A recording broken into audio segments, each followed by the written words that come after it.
Welcome, welcome, welcome. Gosh, it's almost Christmas. It's the 16th of December. I can't believe this year is nearly done. In 2 weeks, or just over 2 weeks, this 2020 year, the year of the pandemic, the year of so much, will finally be gone. But I think we're all looking forward to 21, and we hope it's going to be a better year. It might not be, but let's hope it will be. It's been a crazy year for dramatic change, and we're going to talk about that this week. We're going to talk about the biggest thing to affect the talent industry in 2020. And guess what? It's not what you think. I guarantee you have a short list of things you're thinking it's this, it's that, it's that. It's not. I'm pretty sure that 99.9% of you don't actually know what this thing is.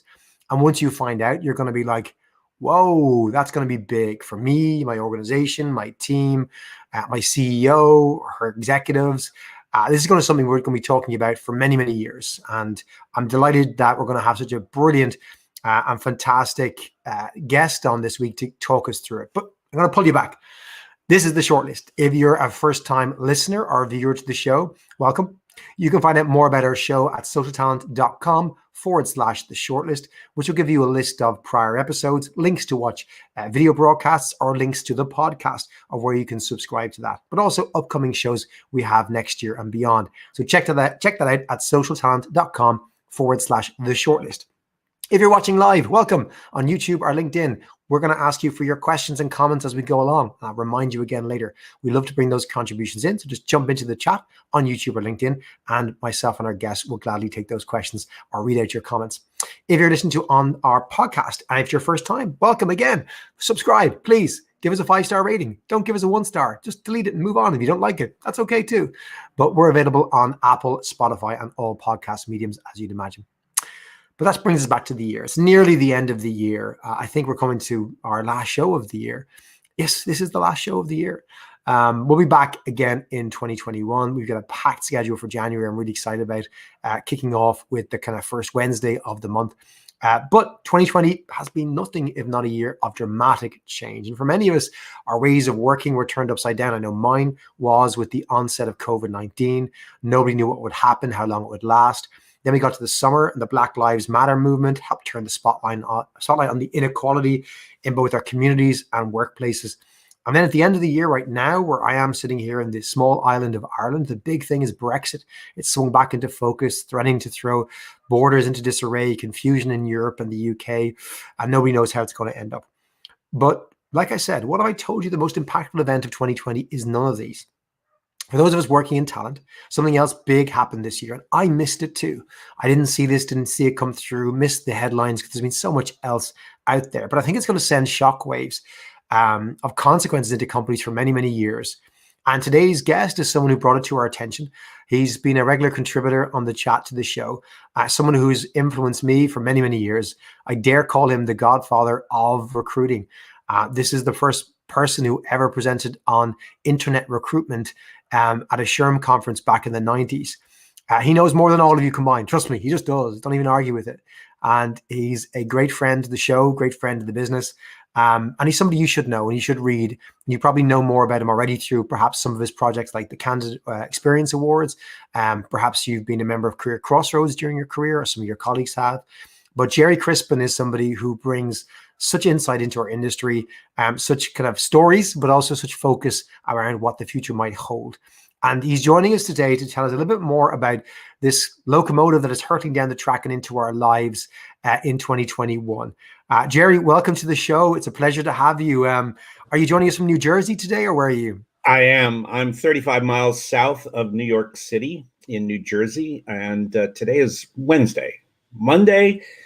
Monday, I get up at 4 o'clock in the morning. I drive 80 miles to Long Island, around New York City, to a place called in Huntington that I have a home that my grandfather built in 1920, I think.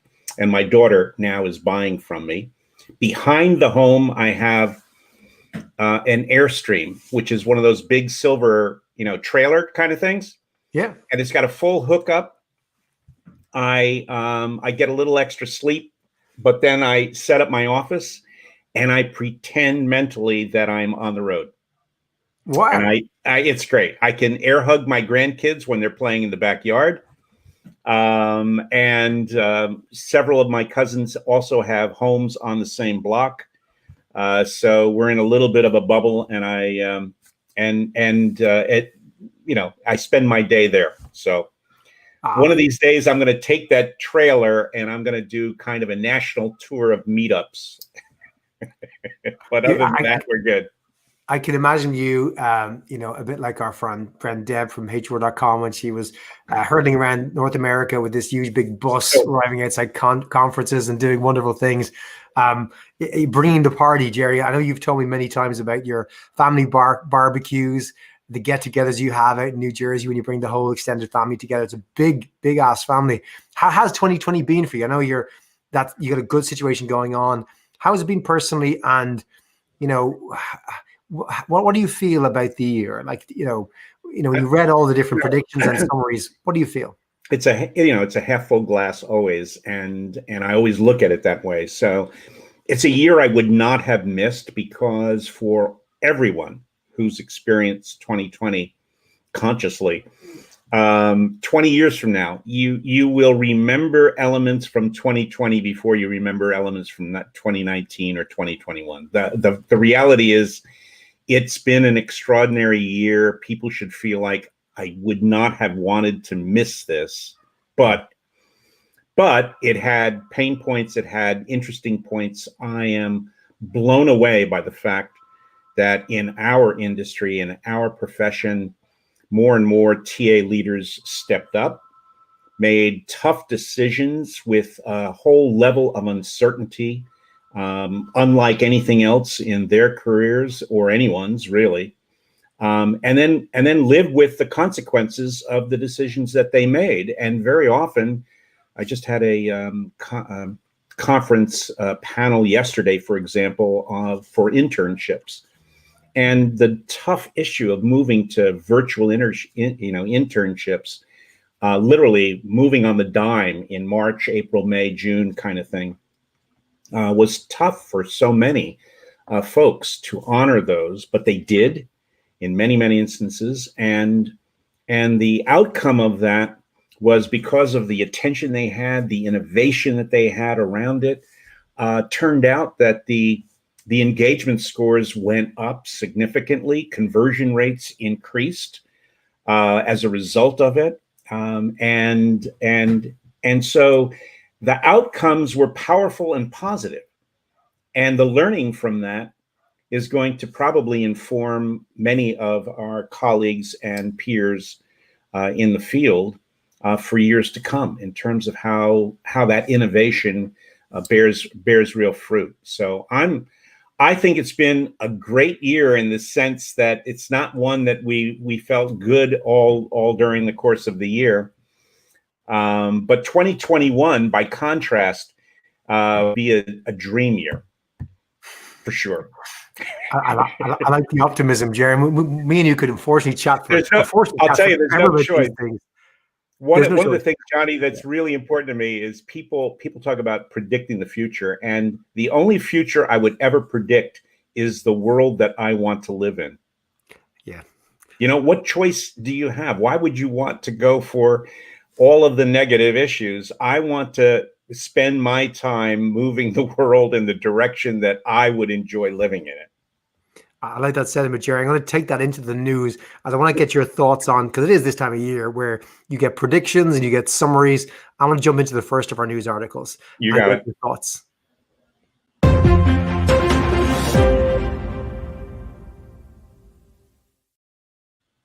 So, Gerry, this first piece appeared in Forbes, and it's coming from Deloitte, and they're, I guess, sharing their 5 lessons from the pandemic.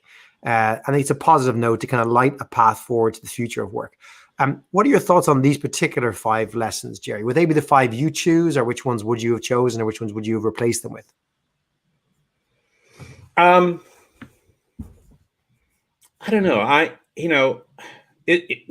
None of them really hit me as truly surprising in relation to anything.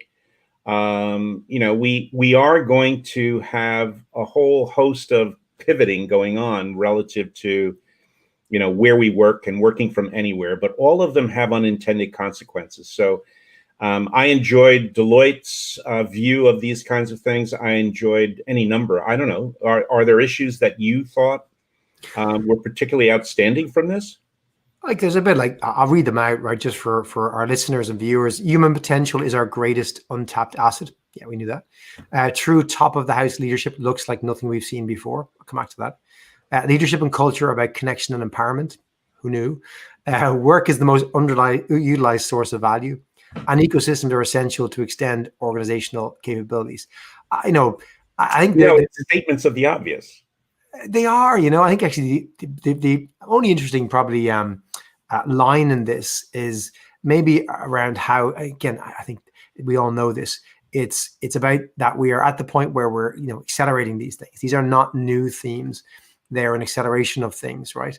And it confirms what we already knew. It's good to have the data. It's good to have an organization like Deloitte come out and say that. I'm most interested to read their human capital report, the Global Human Capital Trends report, which is going to come out in the next couple of weeks. I always love that. It's because it's data, right? It's the science behind these surveys, behind different executives. To me, something worthwhile is talking about that leadership issue, both the pivot to a kinder, gentler leadership that actually cares about the people that work for them. And leaders who demonstrate that are going to get much higher engagement scores. And it is stating the obvious, but the fact is we've accepted leadership in the past that wasn't like that.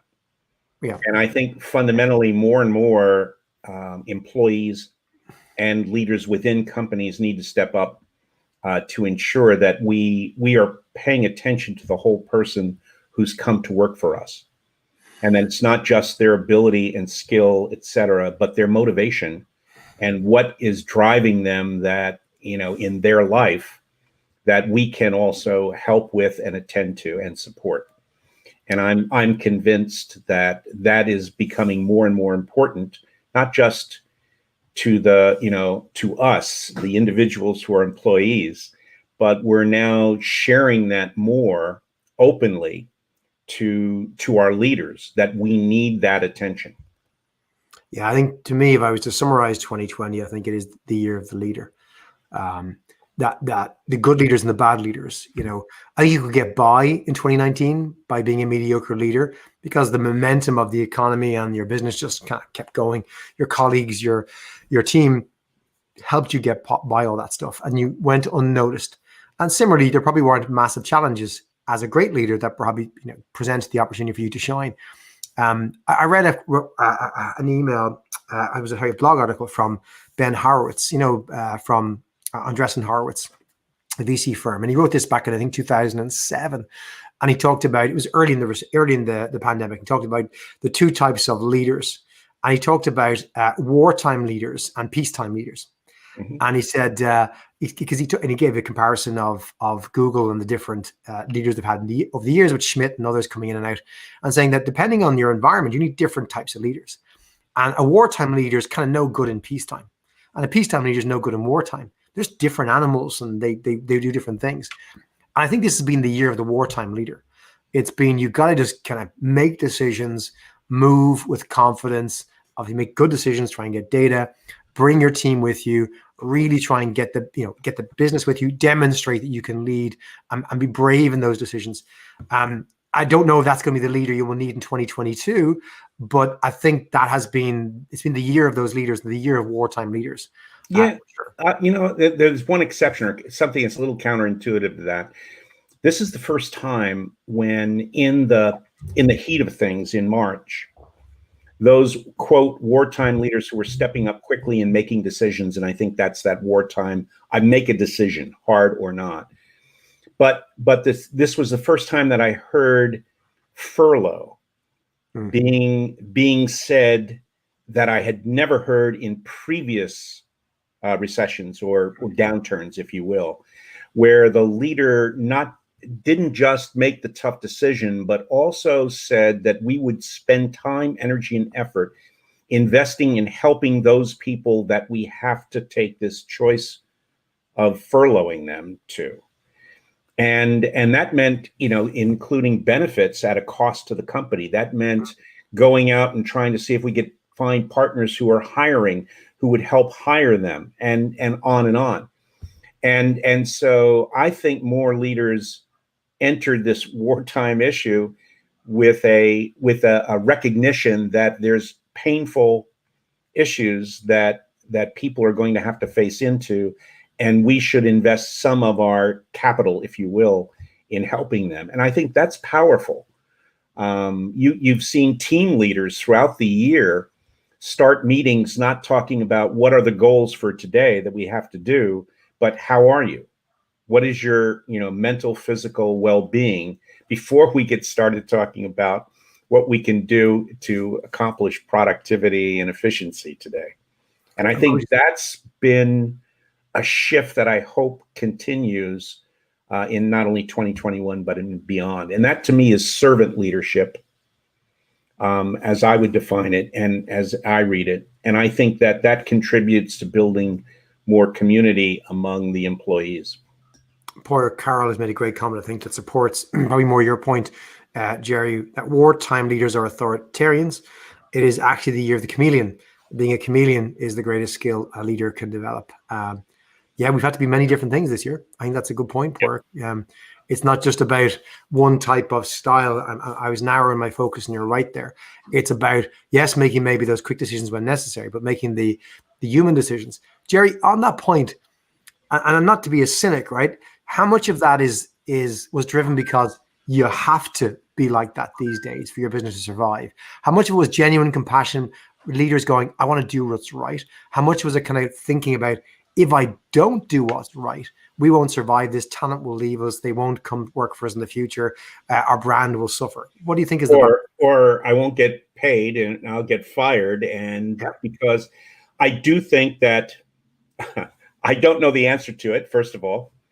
I suspect it's a little of both in relation to that. But I do think that if you behave this way, you start acquiring the attitudes around that, especially if it's successful. So if I am a kinder, gentler, more servant leader, even if I'm faking it, but I get supported, I get value back in relation to that, I begin to act that way more consistently, and I become that in the long run. And I think that's probably the critical thing. What drives that, though, is the willingness of individuals who are not in that leadership role to step up and speak about either their pain or their willingness to work only if they receive something from the leader that makes sense. And I see a lot more of that with the social unrest, et cetera. We're hearing stories we never would have heard, moments that matter in the lives of people who not only outside in their lives, but inside work in their lives, have encountered a number of issues or challenges, but didn't talk about them because they were afraid that it would impact their job or whatever. They're now speaking up in a much greater way that in the past only unions might do. But now I think individuals collectively and individually are doing a lot more to step up. And I would hope that continues.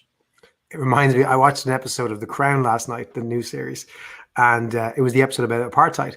And it was retelling the story back in the late 80s when the Queen kind of went up against the government on the issue of apartheid. It went up against Thatcher, which was just never done. And it broke from that tradition and, unofficially spoke out against Thatcher's position, refusing to condone sanctions against South Africa, against apartheid. And it kind of strikes me as, it's been one of those years where there's been this agreement that, chief executives would never speak out on political issues and these kind of issues and never reveal themselves. But then one person broke rank, another broke rank, and it begun to just flow. And it was like, we can break rank. This is okay. You're allowed, get into it. We're allowed, we're all just bloody people. This idea that a corporation is a different entity to a person, kind of that wall fell, I think, to a large degree this year.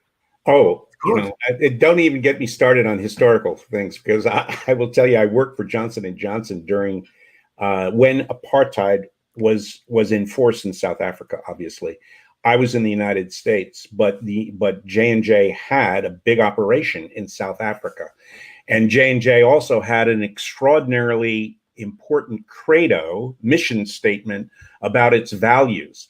And in the United States, more and more of us young people, at the time I was young, basically confronted our bosses by putting in their face the credo and saying, how can we say we support this if what we're doing in this country, in this country, in this country goes against that?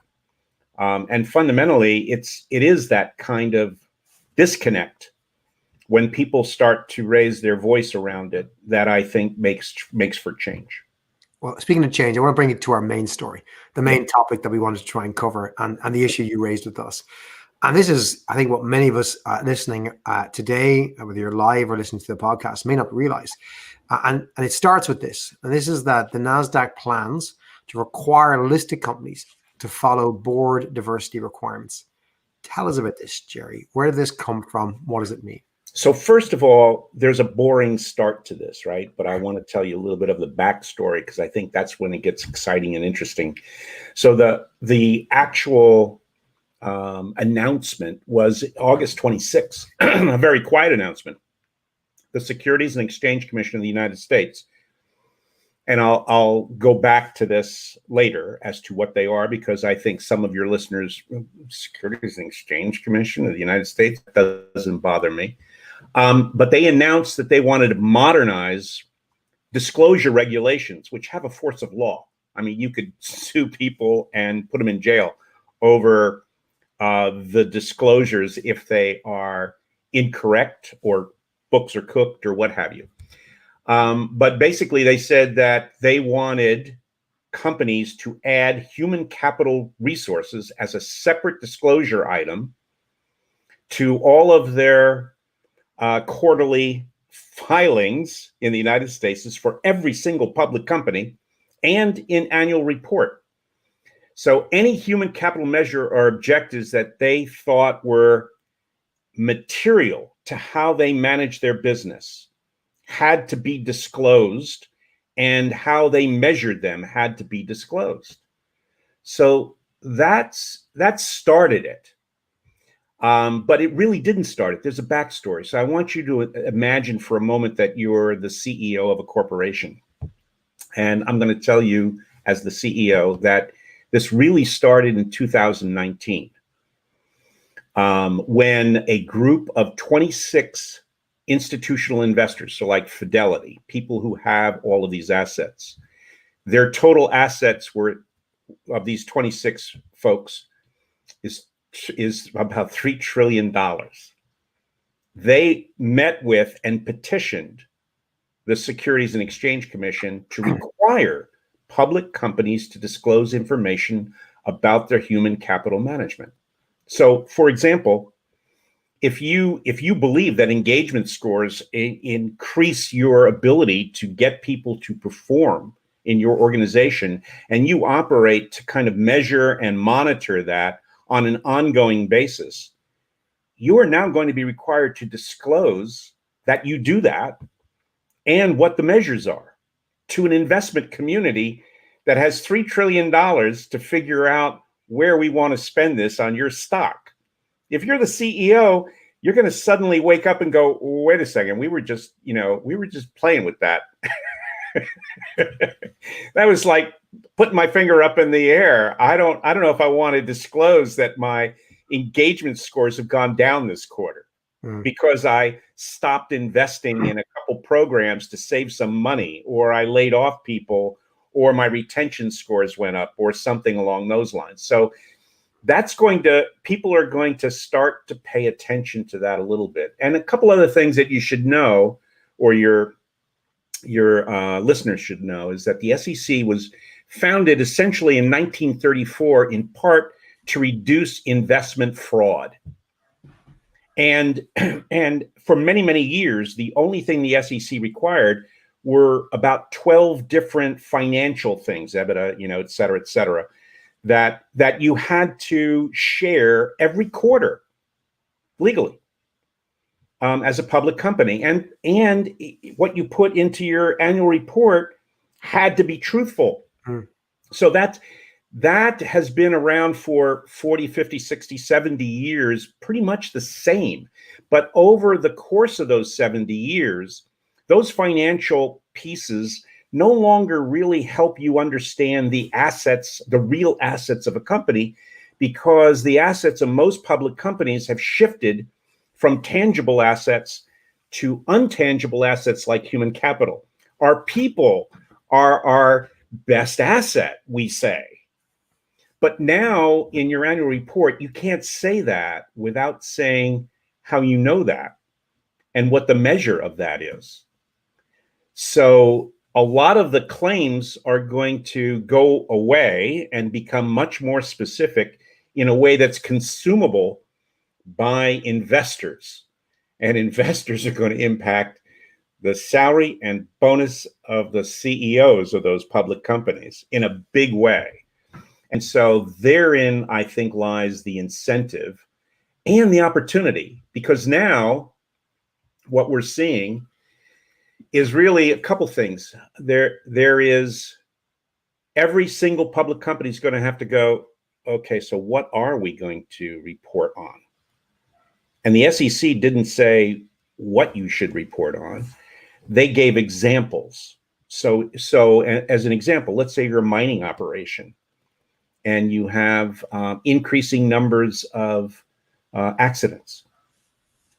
That's a human capital measure you have to report now as part of, because that's how you're managing your human capital in part. Now, that wouldn't be appropriate for a lot of other corporations. It may be retention. Maybe retention is impacting your customer, your customers. And so you want to reduce retention. So you're investing heavily in the kinds of programs that would reduce retention. And you do, and your performance increases. And the investors consuming that might, in fact, spend a little bit more money jacking up your stock because of the positive way in which you're investing in human capital. And so the SEC still is going to be pushed because it's not 100% clear to a lot of public companies what they mean, what the SEC means when it says you must report on the material measures you use to manage human capital. But, that right now is probably 90% of the value of a corporation in many corporations. And so you're going to have to come to grips with that. Now, one of the interesting things, there's a side note here. And the side note is that in 2018, the International Standards Organization, and for any listener, you need to note this down. They published a standard. It's ISO 30414. Everybody should get that. 30414. I'm actually contributing to ISO's income right now. That standard's title is Human Resource Management Guidelines for Internal and External Human Capital Reporting. And for 3 years, 40 of the 165 countries that are involved in ISO, in the International Standards Organization, worked together. Committees from all of those different countries worked together to come up with an agreement on what human capital measures make a difference or might make a difference in terms of the value of the company. And so this document, which is about 30 or 40 pages, came up with 58 human capital measures. The SEC, when they gave examples word for word from the ISO document without mentioning it. And so anybody with any kind of intelligence ought to be downloading this report and consuming it, whether you agree with all of it or not.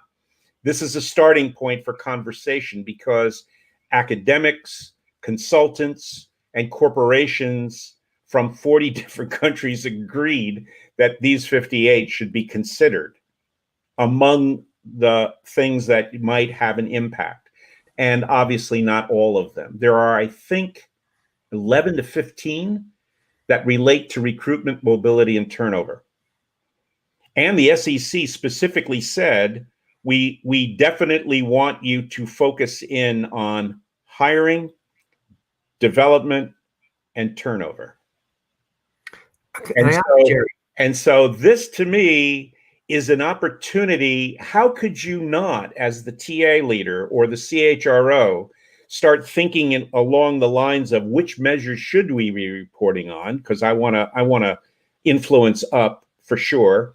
And if I'm building a business case for investing more money in my budget on new programs, I better be aligned to this. This changes the context for building a business case that's going to be paid attention to by the CEO, because he or she is going to absolutely recognize the impact that quarterly filings, if you will, on those measures might actually impact my stock price.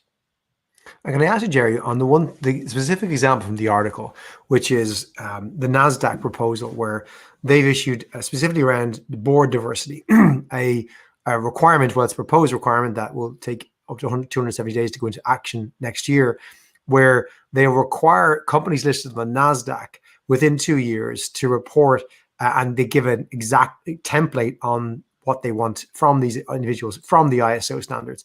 On board diversity, with the requirement for most of it, let's say, 2 diverse candidates, one being female, one being one of a category of other stated diverse backgrounds. Is that just a subsection of it? Is that the first that we'll see? It's one related to leadership, and it may not have an impact in some companies. Right? It may not be the most critical thing that an investor looks at for some companies, but in other companies, it may be the most critical thing in terms of how consumers look at a corporation. If they see, 30 old white dudes all trying to sell product to people who are not old white dudes, though the people who are not old white dudes may be wondering, why should we be buying their product? Now, is that an impact in every company, in every industry? Of course not. But as I said, the SEC is not requiring any particular piece, although you're going to see legislation either by country or by other groups that say, well, at a base level, you should be showing these things. But increasingly, what I think people are going to be held accountable for, and I think it's going to take 2 or 3 years, is suits will be brought that a company is in fact using certain metrics to manage that are material to managing their workforce, but not reporting on them, and will force specific measures. And it might have to do with the diversity of the hourly group, or diversity of a group that is totally underrepresented. A software company that has no women, as an example, and forcing the reporting of that quarterly so that investors can see whether or not they're making improvements that they claim they're making. Right? As opposed to, we care about our people. We're focused on diversity. We're spending money to save the environment and the planet. And when you look a little bit deeper, maybe not, So I'm convinced that for the first time, human resources is going to have to demonstrate clean data, the data being consistently measured over quarters, and reported to an investment community that has groups of people that give them money and say, given a choice of 2 companies, both doing pretty much the same currently, I want you to put money into companies that invest more in, climate change issues. That's happening now. But the investment community doesn't have sufficient data yet to be able to make those shifts, but they will. And that's powerful. I think what's also really interesting is that the SEC coming out and supporting the ISO standards, even if they're just implicitly doing so. I think it's right now it's implicit because that is probably the best foundational approach. But what it should do is, I think, tee up conversations we should have with those 58 measures in front of us. Yep. And that's what I'm going to do with my members, is bring a set of, meetings, if you will, to examine them in light of industry issues, size, et cetera, as to how we start thinking about that. Yeah, I'd read also that Goldman Sachs, in advance of the SEC requirement on NASDAQ companies, but inspired by it, have already moved internationally and in the US to saying they will not work with firms or bring firms to IPO who do not meet the future proposed standards that are being brought in by the SEC. Right. So I think this will happen beyond the SEC. It'll become a forcing factor for many organizations to say, we don't work with you unless you also comply with this. And it becomes the norm, right? To your point around what are your metrics, it doesn't really matter what they are today. Have a look at this because they're going to probably end up looking like this. They should, because the world will use this as a way to bottom line, the amount of real estate you own, manufacturing facilities you own, product in inventory is no longer a good value, a good indicator of the value of the organization and its future performance. We've known for a long time and claimed for a long time that the quality of the people we bring in and their motivation to move us forward is in fact the critical component. And yet we've been lagging in terms of how we systematically measure elements of that in order to help the investor community understand and predict the future performance of our organization. And so this is just a corrective, approach that is the start, I think, of a whole series of things like this. And that Goldman Sachs did that. They're probably one of those 26 institutional investors that had met with the SEC. And you're just going to see more now that they've done that. And there's that kind of focus. You're going to see everybody, I think, come to that conclusion. And I think we're going to see a very interesting opportunity for anyone who wants to become a leader or is a leader in talent acquisition, talent management, or HR to adjust their learning and thinking so that they are more aligned with the future approach to predicting business success. Now it's not just being at the table. You can bet when the CFO and the CEO are talking about what are we going to give to the SEC or what are we going to put in the annual report, they're not going to be asking HR, what color should the outline of the annual report be, to attract people to open it up. It's going to be, we've got some serious freaking measures that we're going to have to report in there. And I want to know that that's good data. And I want to know, how you predict it shifting if we make better investments in HR. How should we be shifting your budget so that these metrics, in fact, are impacted?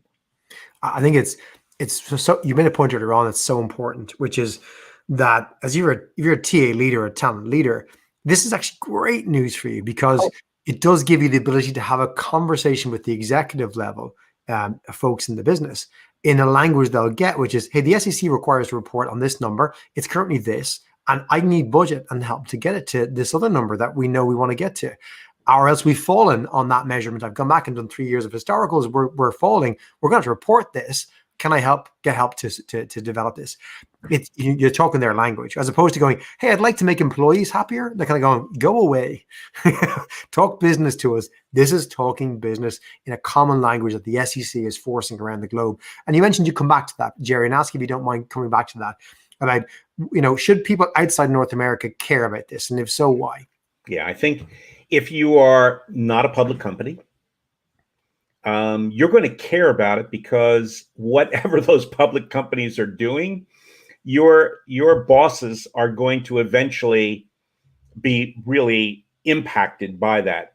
And private investors in your company are also going to be impacted by that. So that's going to be important. If you're part of a multinational, in part you will be part of this at some point, because you got to resolve the issues of how do you translate some of these measures to other countries and other cultures, and how do you make choices within that framework for that part of the organization. Now, remember, the ISO is not a US based organization. It's a global organization. They had to get somewhere between 25 and 40 countries to agree on those measures. And let me tell you, I worked within the ISO's USA committee for 5 years. I got bored like crazy because it takes like forever to get anything done. But so I dropped out a little bit before these guidelines were set up. But I was involved in other guidelines related to quality and measures, cost per hire, and other kinds of things. So I get what they're trying to accomplish, and US is just one component. All of those other countries have real strong say in terms of how we define each and every one of those 58 different measures. And that's what that document is. It's a kind of a de facto, maybe not a de jure, but a de facto set of standard definitions for cost of hire, for internal mobility, for ROI of human capital, for all of these things. They have to be looked at and assessed in terms of how you would do it the same or differently in your own organization and defend it. But the fact of the matter is, as I said, it's a great starting point. And I do believe that what happens in a large stock market like New York Exchange, if you will, is going to make waves everywhere. I think that probably answers Jane King's question, which is, do you think this may become the same in the UK, perhaps in limited company annual reporting, or perhaps in addition to the gender pay gap reporting? I think it's a great question. And the answer is, I think a lot of people need a context of patience that says, okay, it's starting now. The issue is, what do I want to do to be part of the learning so that I can help keep people informed? You know that some countries and some organizations will probably go off into left field somewhere. And the UK might pass a set of laws saying, here are the 5 things everybody has to report on, right? I mean, as it is now, most European countries require that you do a calculation of pay disparity, right? And publish it on your website. That is one of the measures. Now, the question might be, pushing back and saying, well, the calculation that I'm required to do as defined by the UK, it doesn't quite show it the way I think it should be shown. So, if you want to wait, you can wait until somebody tells you how to do it, or you can look at basic definitions and start building industry standards that make more sense for that industry or that subset of the industry. And those are folks who are going to be more pioneering, if you will. Those are the future TA leaders that can go beyond their own organization and actually impact our profession.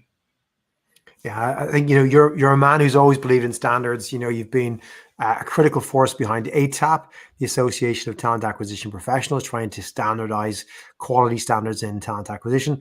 I think this is, I see, I know this from a SaaS perspective, right? In the SaaS world, there are metrics that are used by every SaaS company that have no broad agreement. Something simple as churn or CAC, cost of acquiring a customer.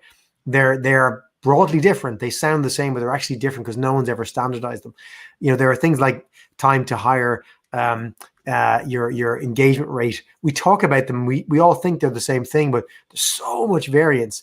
Just having a common common language to use is brilliant, because to your point, you can compare one company against the other. So I will tell you, there's already movement, but most of the movement is among high-end consultants, academics, and not necessarily visible to our people in our profession. So you're going to have to dig it out. Like, you start Googling this whole set of issues and you'll come across it. So for example, this morning I had a conference call with Zahid Mubarak, who heads up a number of committees in Pakistan that know more about the SEC's efforts and what he participated in the ISO's guidelines, and so he is knowledgeable about all this stuff everywhere. And and he's already thinking about building partnerships in Europe to develop learning experiences around this issue, getting to certifications at some point, etc. So you know that the underground of folks who are engaged in this is starting. I would tell you that by February there'll be 600 people who call themselves experts in this area. and most of them are consultants who are just going, let's I downloaded the thing, I read it, I get it. I can work with my clients to help them make choices. And, from my point of view, that's fine. I am never going to be an expert. My one skill is knowing enough to know how much I don't know. And it's a lot. So learning is the only thing that's important to me. I'm happy that I'm way past the consulting side of things. Life is good, but Gerry, we're going to see a lot of fun here. I'm so glad you came on the show this week to share this. I think many of our listeners and viewers will not be aware of this. They should. I know Simon Johnson has been one of many to point out the link we shared, the ISO standard. They charge money to review it, but again, you got to ask yourself, $138. How much is it worth to be able to talk to the business and understand this massive big change? Yeah, it's a pain, but I think it's small potatoes considering what value you'll probably get out of it. And that's one of the. And Johnny, that's one of the problems with some of these organizations that have been around for many, many years doing good work, is they spend all this time doing it. They have no idea about promotion, so they just put it behind a firewall and say, if you want it, you gotta pay $138 for it, or whatever it might be. And no one buys it until suddenly you go, oh, wait a second, I need that to get shit done. And no one ever told me it was even there. So yeah, that's one of the reasons why I don't get involved in those institutional organizations anymore. But if you have patience, and if you really can think 10 years in advance, in your country there is a committee for ISO that would welcome you to participate in developing, improved standards, if you will, around issues that may be important for you long term. And that's one hell of a way to build your resume, perhaps, for leadership in large companies. Just a thought, Gerry, we've gone way over, and I don't mind, because it's worth it. It's always worth it. But we're at the point in the show, at the point where I'm dying to ask this, because it's you on the show.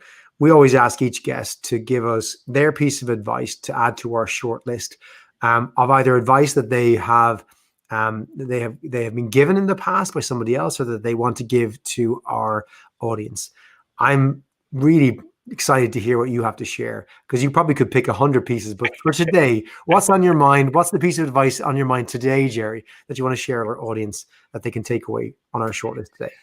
I think, and I don't know who your audience is, so they could be old white guys like me, or they could be a whole diverse group. So I'm going to assume it's a whole diverse group of a lot of ages and everything. So we got all the demographics around. I think that for me, the most important thing that anyone can do is annually sitting back, taking stock, and thinking about your job in relation to your career, and your career in relation to your life, and at least establishing one thing that you can do that helps bring that into alignment. I will tell you that the best thing I ever did when I was kind of confused as a young person was I went to a workshop. A guy named, it was a workshop on issues around careers, because I was trying to advise people, especially people older than me, about career issues, and I realized how bereft I was of any kind of knowledge. And in that workshop, I was challenged to write my obituary, and I was 24 at the time. And for whatever reason, it caused me enormous pain. I couldn't quite do it. Every time I did it, I said, "What an asshole that would be if I read that." And I ripped it up and threw it away. And it took me almost 2 weeks after the workshop to come up with about 3 or 4 paragraphs that fundamentally satisfied me that if that's how I were seen, I would be okay, that I had had a good run. And I folded it up, put it in my wallet, and for the next 30 years, every time I had an opportunity to change or pivot or do something very different, and I did go through a lot of different types of jobs, etc., I pulled it out and asked myself whether doing this would get me closer to that obituary. When I was 53, so it's 20 years ago, I pulled it out for the last time, and I realized I was that person, and I threw it away, and that's it. The issue is, we all need to walk our talk, and fundamentally, that's how to have a good life. And so, my advice is, periodically, even if you can do it for a day, you sit back and take a little stock where you are in relation to all of the things that you value. Gerry, it's sage advice. Write your obit, make sure to live by it, hold yourself accountable for that every year. What could go wrong? Gerry, thank you so much. I'm a pleasure to have you on the show. It's a pleasure to know you. I'm so glad that you're coming out of this year with a positive attitude. You can see the potential, the opportunity for our space. And this is brilliant news to bring to our audience. And I really hope they appreciate it. And we'll probably dig into another story on this in the new year. And I hope you'll come back, Gerry. Look forward to it. You take care. You're one of my favorite people, Johnny. So keep at it. Fred. Mutual love and admiration here. Dude, thanks. I'll talk to you at the after show. But thanks for joining us in the show. And thank you for listening and for joining us live. You joined us live. This is our last shortlist of the year. But we're going to be back in the new year in January. We've got tons more guests for you. We're really excited to have a great lineup for our second year of the show. We've got new ideas, new thoughts. The world is moving fast. The themes are moving faster. And we're seeing lots of progression.